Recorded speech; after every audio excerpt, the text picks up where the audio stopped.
Bener aja Nat, Moy. Malamnya, si Tia ini mimpi kalau dia tuh disamperin sama sosok ibunya. Tapi kali ini, wujud ibunya tuh wujud yang bagus. Nggak kelihatan memar-memar sakit dan cantik lah ibunya. Ibunya bilang di dalam mimpinya itu, kalau selama ini Tia sekolah, abangnya sekolah, adiknya sekolah, mereka hidup, mereka makan, jajan segala macem, yaitu atas ulah bapaknya dia. Ya Tia ngomong dong, lah ya emang iya kan dia bokap gua gitu. Tapi ternyata semua uang dari bokapnya itu uang haram.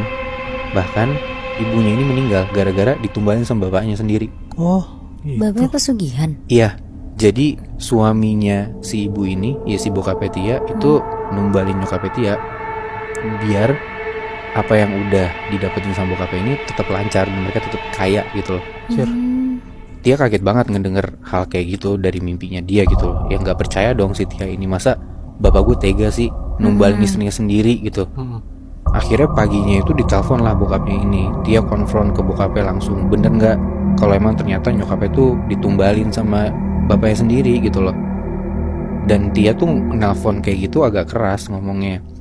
Tapi di seberang sana bapaknya tuh nggak mau ngaku Nat, Moy. Bapaknya bilang ya nggak mungkin kayak gitu, masa dia numbalin istrinya sendiri. Pun bokapnya ini balas dengan nada yang makin agak keras, makin ngebentak gitu loh. Tapi Nat, Moy, setelah telepon itu dan beberapa hari kemudian, akhirnya tiba-tiba aja bokapnya ini nyamperin ke rumah abangnya Tia. Bokapnya tuh ngomong kalau waktu nyetir pulang ke Jakarta naik mobil sendirian, malam-malam di jalan itu, bokapnya ini disamperin sama sosok nyokapnya di dalam mobil. Tiba-tiba nyokapnya Tia ini muncul di kursi belakang dengan wujud pocong. Terus tiba-tiba muncul lagi, pindah ke kursi depan di samping bokapnya. Sampai pas udah hilang, tiba-tiba nyokapnya ini muncul jatuh kenceng banget di atas kap mobil. Hampir kecelakaan tuh bokapnya gara-gara itu. Dan atas kejadian itulah akhirnya bokapnya ini ngaku ke anak-anaknya kalau memang dia beneran numbalin istrinya sendiri. Dipanggil lah si Agung sama kakaknya Tia gitu kan. Agung bilang ya mau gak mau uang hasil semua yang didapat dari uang haram ini harus dibersihin. Tapi ya sulitnya harta yang dia udah punya tuh udah jadi barang, udah jadi rumah, udah nyampur semua gitu loh. Tapi ya gara-gara itu Tia dan abangnya mau untuk tetap ngelakuin ngebersihin hartanya dia lah, daripada gua kenapa-napa gitu kan. Akhirnya beneran tuh Nat, Moy, semua harta mereka jual. Dan saking bencinya Tia dan abangnya ke bokapnya ini, bokap tuh ditinggal sendiri gitu aja, nggak diurusin gitu. Tia dan abangnya pun bener-bener bisa dibilang mulai dari nol lah gara-gara hal ini. Gara-gara yang mereka ya jatuh miskin gitu loh. Kena batunya juga kan mereka. Tia dan adiknya akhirnya pindah ke Bandung, abangnya dengan keluarganya dia sendiri dan ya struggle masing-masing. Sedangkan bokapnya itu sendirian. Dan terakhir dari cerita teman gua yang dia dapat kabar dari Tia, bokapnya ini masih nyari ilmu buat ngelakuin pesugihan lagi kemana-mana.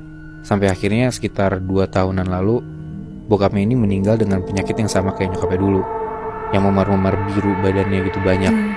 Dan bokapnya meninggal dalam keadaan sendiri, gak ada yang ngurusin dia sama sekali. Anjir, udah kayak gitu masih gak kapok buat nyari pesugihan ya? Bener. Dan yang lebih parahnya lagi, yang ditumbalin istrinya sendiri, Moy. Iya. Tapi berarti kasarannya si ibunya nih cuman ngasih pesan doang ya? Maksudnya untung gak balas dendam dengan bentuk apa gitu ke bokapnya ya? Kalau dari yang gue tangkep sih kayaknya emang udah mulai tuh terornya, Moy. Kayak apa yang dia tuntut gara-gara dia ditumbalin tuh udah mulai. Cuman untungnya bokapnya mungkin udah keburu sadar sampai sebelum separah itu. Makanya bokapnya akhirnya ngaku dan iya benar. Ya udah nggak sampai diteror separah itu gitu loh. Tapi setahu gue, kalau misalkan orang yang pakai pesugihan gitu tuh, kalau misalkan dia nggak bisa ngasih tumbal lagi, itu kayaknya bakal ke dia sendiri deh.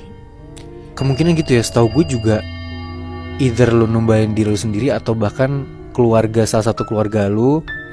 Ada juga sih setahu gue yang kayak bisa numbalin temen atau karyawan gitu ya. Cuman ya beda-beda kan pesugihan gitu. Bisa jadi sih dia harus numbalin dirinya sendiri. Mungkin gara-gara gak dapet ilmu-ilmu juga gitu ya. Sampai akhirnya dia sendiri yang kena. Iya bisa jadi. Karena kan pasti si arwah itu dalam tanda kutip minta makan gitu kan.